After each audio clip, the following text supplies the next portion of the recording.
Annyeonghaseyo, bienvenue sur la chaîne de Sunnyside. Alors aujourd'hui c'est une vidéo un petit peu spéciale parce que je fête mes 1 an. Ça y est, ça fait 1 an que la chaîne existe. Alors je suis super contente et je vous remercie vraiment beaucoup de m'avoir suivi jusqu'ici. J'espère que le contenu vous a plu. Je propose aujourd'hui de faire une petite FAQ. Donc voilà, je vous envoie le générique et après je réponds à certaines questions.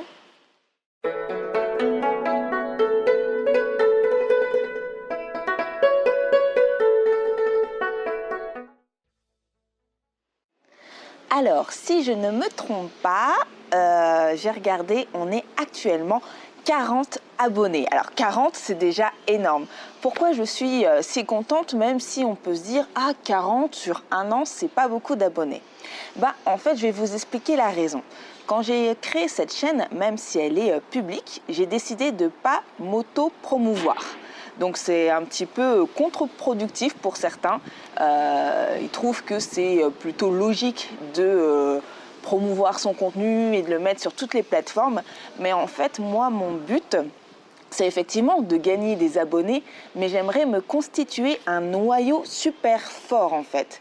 Donc moi, ce que j'aimerais que vous fassiez, en fait, c'est que si vraiment vous aimez mon contenu, ça serait bien de me supporter en mettant des pouces bleus. Et surtout, quand vous pensez que mes vidéos sont utiles, j'aimerais que vous les partagez. En fait, je me dis que si les gens ils viennent vraiment pour mon contenu, pour ce que j'apporte, en fait, je trouve que c'est plus intéressant et même moi, j'apprendrai à mieux connaître ma communauté, à qui je m'adresse, quels sont vos intérêts et je pourrai créer du contenu par rapport à ça en fait. Alors, je ne sais pas si vous avez remarqué, mais beaucoup de personnes me disent « Ah, c'est bizarre, Sunny, ton générique, il est vraiment plus orienté Japon en fait. Les couleurs, tout fait penser au Japon. » Et pourtant, sur ta chaîne, tu parles de la Corée. C'est pas très cohérent, c'est pas très logique. Est-ce que tu peux un peu nous expliquer en fait? Quand je m'étais renseignée à l'époque, le PVT, c'était simplement une fois dans votre vie avant vos 30 ans en fait. Donc du coup, je voulais vraiment préserver ce moment et me l'offrir en fait en cadeau. Et ça devait être le Japon. Mais en fait, la donne, c'est un PVT une fois dans votre vie par pays en fait. Donc du coup quand j'ai appris ça et c'était vraiment avant la limite du PVT, je me suis dit en fait c'est bête que je me suis juste réservé pour le Japon, j'aimerais visiter un autre pays si c'est possible. Et dans ces cas-là, j'ai choisi la Corée parce que j'avais un intérêt grandissant pour le pays. Et sachez aussi que en fait quand vous quittez votre pays d'origine, au-delà de 3 mois, vous devez vraiment tout laisser derrière vous en fait. Donc vu que ça demande énormément de démarches, que c'est long, fastidieux, il y a beaucoup d'administratifs à faire, je me suis dit bon, si je dois refaire ça 1 an plus tard, pourquoi pas partir 2 ans et faire du coup un double PVT comme vous vous en doutez. Donc voilà, c'est pour ça. Et quand j'ai lancé ma chaîne, en fait, j'avais pas encore décidé au mois de mars que je partais pour la Corée. Ça trottait dans ma tête, je l'avais exprimé mon souhait par rapport à ma famille, mais j'avais d'abord fait le dossier pour le Japon. Donc du coup, quand j'ai fait mes photos avec le photographe, j'ai créé mon générique, je pensais que je partais d'abord pour le Japon en fait, et c'est les ambassades qui ont mis en fait avec leur tampon les dates en fait. J'étais obligée de commencer par la Corée parce que quand ils tamponnent pour la Corée du Sud, c'est 1 mois après que vous devez rentrer dans le pays, alors que pour le Japon, vous avez 1 an avant d'entrer dans le pays. C'est pourquoi j'ai commencé par la Corée et qu'ensuite je vais partir pour le Japon. La question suivante, c'est est-ce que j'ai des amis coréens? Alors moi, franchement, j'ai la chance d'avoir des vrais amis coréens et coréennes. Donc je peux les compter sur les doigts d'une main, voilà. Hein, c'est déjà pas mal hein, quand on sait qu'on est là depuis presque 1 an maintenant. Donc du coup, j'ai vraiment eu de la chance. Ça, je le reconnais complètement. Mon expérience aurait été totalement différente si j'en avais pas eu. Donc voilà. Ça, je vous encourage vraiment à vous en faire. Alors, c'est pas toujours facile. Je pense que ça dépend aussi de sa personnalité, si vous allez facilement vers l'autre ou pas. Est-ce que vous êtes curieux? Est-ce que vous allez essayer de parler avec eux, d'essayer de les comprendre malgré les différences culturelles? Donc voilà, il y a un petit peu de tout ça.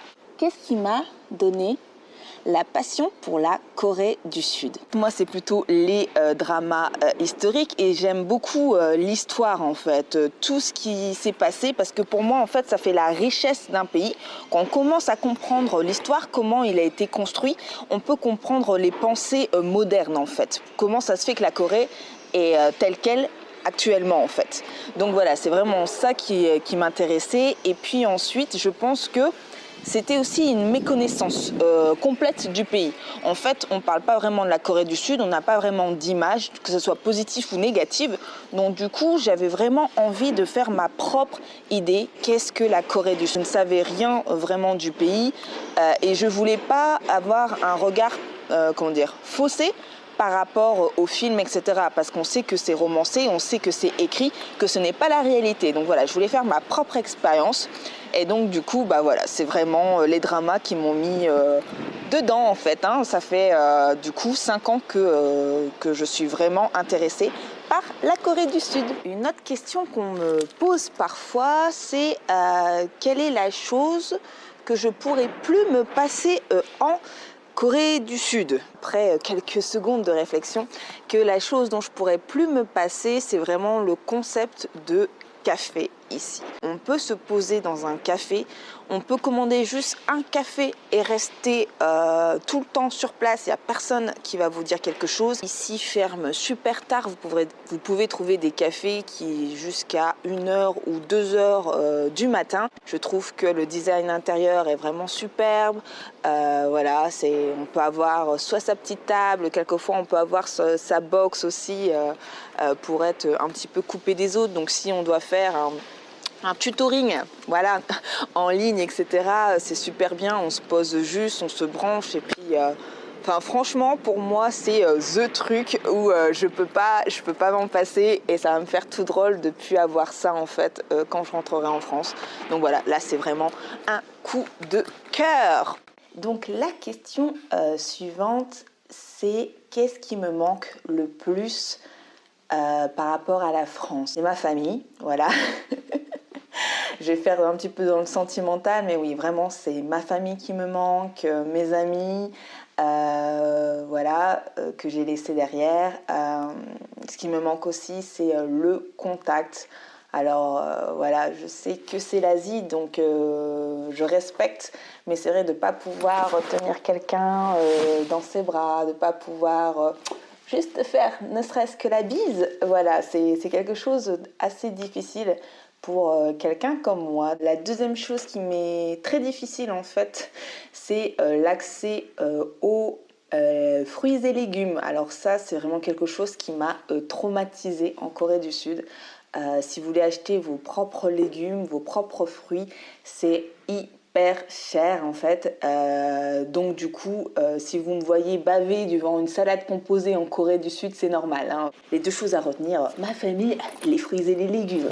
Alors, la question suivante, c'est est-ce que j'ai rencontré des personnes célèbres en Corée du Sud? J'aurais rêvé de pouvoir rencontrer, par exemple, les personnes qui créent les chorégraphies de combat dans les dramas historiques. Ça aurait été vraiment le kiff, vraiment. Mais voilà, pour les personnes, célèbres, à leur échelle, en fait, j'ai déjà rencontré plusieurs youtubeurs, en fait. Donc, le premier que j'ai rencontré, c'est Jack. C'est l'une des personnes qui m'a donné envie de partir. Et quand je l'ai rencontré en vrai, tout de suite, alors je reconnais facilement les gens, hein, donc tout de suite, j'étais en mode « Ah, mais c'est toi, etc. Oh, c'est super ce que tu fais, j'aime beaucoup, etc. » Et en fait, ce qui m'a plu chez lui, comment expliquer ? C'est quelqu'un de vraiment gentil, de simple. Enfin, pour moi, il est adorable en fait, ce gars-là. Et donc, du coup, c'est quelqu'un que j'apprécie réellement. On a pu se voir plusieurs fois, il est même venu à mon anniversaire, donc j'étais super touchée et puis on a fait un shooting ensemble, donc voilà, j'étais la photographe. Donc voilà, c'est vraiment quelqu'un que j'estime beaucoup et il le sait, donc s'il passe par là, voilà, petite dédicace aussi. J'ai rencontré Pape San en fait par hasard sur un forum de l'emploi comme quoi. Donc pareil, tout de suite je l'ai reconnu, on a parlé un petit peu, mais comment dire, par rapport moi mon ressenti par rapport à cette personne a été comment dire, tout autre en fait. Ça a pas été, c'est pas qu'il n'y a pas eu d'accroche, mais je trouvais que cette personne ne me correspond pas forcément et donc du coup, je le cache pas, j'étais un petit peu déçue par rapport à son comportement, on va dire. Après, voilà, si les youtubeurs commencent à devenir célèbres, je peux comprendre qu'ils ont certains mécanismes, etc. Mais pour moi, on reste humain avant tout. Donc voilà, ça n'a pas été le coup de cœur. Voilà. Je ne vais pas m'étaler là-dessus, c'est pas contre lui, mais voilà, c'est le ressenti que j'ai eu. Troisième youtubeur, c'était Sharuna en fait. Donc par rapport à lui en fait, c'est parce qu'il cherchait des caméramans. Donc voilà, j'ai joué ce rôle là sur quelques-unes de ses vidéos et du coup j'ai appris à faire des street interviews. Donc voilà, c'était super intéressant. C'est bien aussi de travailler avec d'autres youtubeurs, de voir un petit peu comment ils sont, leur état d'esprit, ce qu'ils veulent pour leur chaîne et tout. Donc c'est très formateur. Mon but quand je suis venue en Corée du Sud, c'est pas du tout de faire la collection de youtubeurs ou de youtubeuses célèbres. Hein. Je voulais juste, si c'était possible, rencontrer des youtubeurs ou youtubeuses qui m'ont donné envie de venir en Corée du Sud. Pareil, hein, c'était pas du tout programmé, mais si un jour vous pouvez rencontrer ceux qui vous ont inspiré à venir dans un pays de votre choix, je trouve que ça marque vraiment la petite étincelle, vraiment le truc qui va rester ancré en vous. Voilà. Alors, la question un peu plus difficile, c'est quel est ton meilleur souvenir et ton pire souvenir en Corée du Sud? Alors, on va commencer par les pires souvenirs. J'en ai deux, en fait. On peut être viré du jour au lendemain, sans explication, sans reconnaissance, comme ça. Et ça, c'était vraiment le choc, en fait, pour moi, de le vivre, en fait. Je m'y attendais pas, je sais pas, je me suis dit, on est des humains, il y a au moins une petite discussion avant d'eux, mais non, généralement, si on vous demande de quitter les lieux et au revoir, c'est assez déstabilisant. Donc ça m'a vraiment fait mal au cœur, ce genre voilà, de truc. C'était horrible à vivre. Mon deuxième pire souvenir, je pense, c'est assez récent, quand j'ai failli me retrouver sans toit, voilà. J'ai réussi à avoir assez d'opportunités de travail et du coup, financièrement, c'était très difficile. Pour moi, c'était pas envisageable de retourner en France, d'arrêter mon PVT parce que j'ai toujours mon projet de PVT au Japon. Donc du coup, j'étais assez inquiète en fait de me dire il me reste 15 jours pour trouver un toit et il faut que je puisse trouver vite, rapidement. Je suis tombée en plus pendant la période de vacances en Corée du Sud, donc je voyais les jours défiler et toujours pas d'opportunité malgré que voilà, je postulais en masse. Du coup, ça a pris sur ma santé. Vraiment, j'ai eu quelques soucis de santé, beaucoup d'inquiétudes et peu de nuit ou avec un sommeil profond. Par rapport au logement, je voulais avoir une expérience en work exchange. Donc je ne sais pas si vous connaissez. Donc work exchange, j'afficherai les mots. Donc du coup, je travaille actuellement pour une guest house. Voilà, je voulais me faire une expérience avant de partir parce que je me dis que ça peut me servir au Japon et ça me permet d'économiser pour pouvoir faire le pont avant de changer de pays. Donc pareil, j'ai choisi de venir à l'étranger, de tout chambouler ma vie pour me tester et voir ma capacité de survie. Je pense que c'est bon, là je l'ai bien testé, je m'en sors pas trop mal et au final ça me donnera de la force par la suite et assez de volonté pour vraiment attraper mes rêves. Et du coup, j'ai pas parlé de mes meilleurs souvenirs. J'ai failli oublier. Alors, mes meilleurs souvenirs ici, alors il y en a beaucoup. Mes meilleurs souvenirs, par exemple, c'est pour mon anniversaire. Je m'attendais à fêter vraiment mon anniversaire toute seule parce que c'était quelques mois après mon arrivée en PVT. Et au final, j'ai vu des personnes me préparer un anniversaire surprise, essayer comment dire, que je me doute de rien pour apporter un gâteau, pour souffler les bougies, les cadeaux, etc. Et j'étais vraiment super touchée, quoi, parce que jusqu'ici, mes anniversaires se faisaient avec ma famille et je me suis dit, ce jour-là, j'ai eu vraiment de la chance, j'ai pas été toute seule, en fait. Et ça, c'est quelque chose qui me touche encore aujourd'hui. Énormément de bons souvenirs, quoi. Je veux dire, c'est des rencontres, c'est des expériences, c'est se trouver ridicule parfois quand on fait des choses. Ça fait partie de ma vie et vous inquiétez pas, vous en aurez aussi si vous venez en Corée du Sud. Alors, comment je travaille mes vidéos en général? Je marque sur mon book toutes les idées qui me viennent, toutes les vidéos que je veux tourner en fait par rapport à un sujet précis. Donc là, je commence à avoir une liste qui est un peu longue. Donc j'ai fait beaucoup de tournages, mais voilà, ça me prend du temps de faire les montages. J'en ai généralement pour une semaine parce que, comment dire, j'essaie de faire ça de manière vraiment professionnelle. Donc voilà, ça me prend du temps. Mais voilà, je trouve ça super intéressant et je pense que vous voyez aussi la différence. J'essaye de trouver mon rythme. Alors pour l'instant, j'ai pas de jour de sortie, donc je sors vraiment quand j'ai envie, quand je trouve que c'est assez intéressant et que je peux poster pour vous. J'essaye minimum de faire une vidéo par mois. J'essaye vraiment de tenir ce rythme-là. Alors par rapport au temps des vidéos, je sais que quelquefois mes vidéos sont longues. Je fais des courtes vidéos et je fais des longues vidéos. Je voulais juste un mot là-dessus pour les longues vidéos. En fait, je vous encourage de les regarder jusqu'au bout.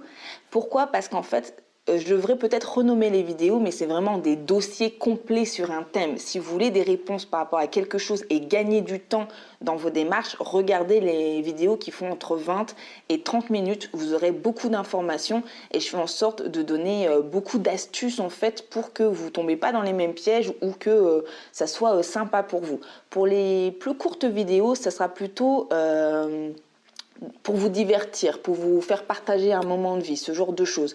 J'essaye de faire un petit peu des compiles ou de commenter ce que j'ai vécu. Voilà, donc c'est deux types de vidéos totalement différentes. On va dire 20-30 minutes, c'est vraiment du dossier. Et voilà, moins d'un quart d'heure, c'est vraiment des moments de divertissement, de partage et ce genre de choses. Enfin, avant qu'on se quitte, la dernière question, c'est: qu'est-ce que tu conseilles aux futurs expatriés d'être prêts physiquement et mentalement? Vous allez devoir être vraiment fort. Vous allez devoir connaître quels sont vos talents, en quoi vous faites la différence pour pouvoir avoir une petite longueur d'avance sur les Coréens, parce que les Coréens et les Coréennes sont déjà super bons dans leur domaine. C'est des bosseurs, voilà, ils ont plein de qualités. Voilà, votre PVT, vous comptez utiliser le W ou le T de working, de travail. J'étais pas du tout préparée au monde du travail coréen. C'est quelque chose, je trouve que on n'en parle pas assez en fait. C'est pas assez divulgué, donc du coup j'avais une idée de ce que je pouvais apporter, mais je savais pas trop le marché en fait actuel. Mettez-vous sérieusement au coréen. J'ai un petit peu, négligé ce côté-là, puisque les Coréens parlent super bien anglais. Donc du coup, effectivement, je trouve que faut que vous ayez un niveau intermédiaire pour pouvoir vous faire comprendre et avoir une expérience plus profonde. Donc voilà, c'est un petit peu le conseil que je peux vous donner. Essayez d'étudier vos opportunités, essayez de prévoir aussi vos plans B, parce que quelquefois ça se passe pas comme on le souhaite. Je vais juste vous dire, prenez la vie comme elle est, soyez heureux de pouvoir vraiment vivre votre rêve, votre projet, parce que tout le monde ne le fait pas, tout le monde ne le peut pas, tout le monde ne le veut pas. Je trouve que voilà, j'ai fait naître ce projet et j'en ai fait une réalité, donc ça c'est quelque chose dont je suis super fière. Après mon expérience, elle est comme elle est. Et voilà, je vous demande toujours de garder le sourire et du positif dans votre vie. Je sais que c'est pas facile, surtout quand on est loin des siens, mais pour moi, ce Ce qui va changer votre vie, c'est votre état d'esprit, c'est vos compétences, c'est votre personnalité, c'est vos rêves, c'est vos efforts, c'est votre patience, c'est plein de choses en fait. Donc voilà, n'hésitez pas dans les commentaires à me dire qu'est-ce que vous avez pensé de cette première FAQ. Est-ce que ça vous a plu? Est-ce que vous en savez plus sur moi? Est-ce que vous voulez connaître plus de choses sur la vie de Sun-hee? Voilà, ce sera ma seule FAQ en Corée du Sud. La suivante sera au Japon. Ou alors, si vraiment je croule sous une quantité de questions, là, dans ces cas-là, j'en organiserai une juste pour mes étincelles. Voilà. Allez, on se quitte. On se dit annyeonghaseyo. Bye bye. Matane. Merci d'avoir regardé la vidéo et n'hésitez pas à vous abonner, à activer la cloche et lâcher un like. Et vous pouvez me suivre sur Sunnyside sur Instagram.